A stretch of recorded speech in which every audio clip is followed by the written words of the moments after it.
Hello, I'm actually here with Julian Besserell, Chief Financial Officer.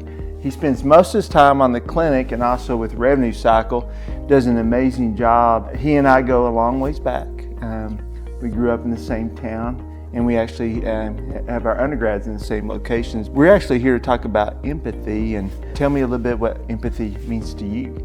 Well, I try to imagine what the other person is feeling because everybody has a different perspective, and I realize that a patient, a visitor, another provider, or even one of our team members could all think differently than what I have in my mind. So I try to think about what they're thinking about, put myself in their shoes, and then just realize that their perspective may be different. As we always say, it's not a day-to-day thing for patients and families that are coming to Shannon. Sometimes it's once in a lifetime for them. We really need to remember that they're going through a lot. We need to listen to perspectives and try to do everything we can to meet their needs and make them as comfortable as possible. I think that's so important to have empathy when we work in healthcare.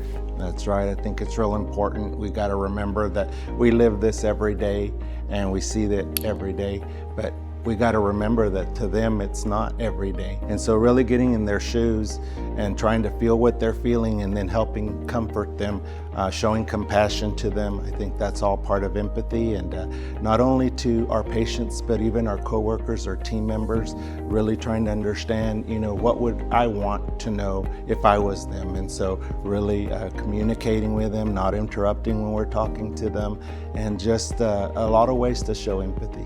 In our roles, we get a lot of feedback, and I'd say 99% of it is very positive. But occasionally we do get feedback where there's opportunity to do things differently, even when the feedback reflects opportunities, or let's just say unfavorable or negative.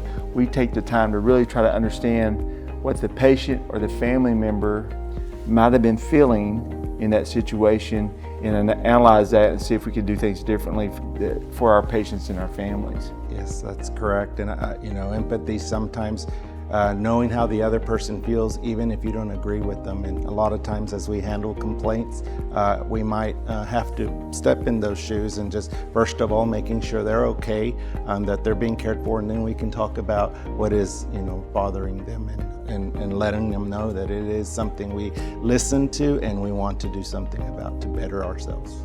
Well, I'm so glad you're at Shannon. You do an amazing job with our clinic and our revenue cycle, and just really appreciate you being part of the team.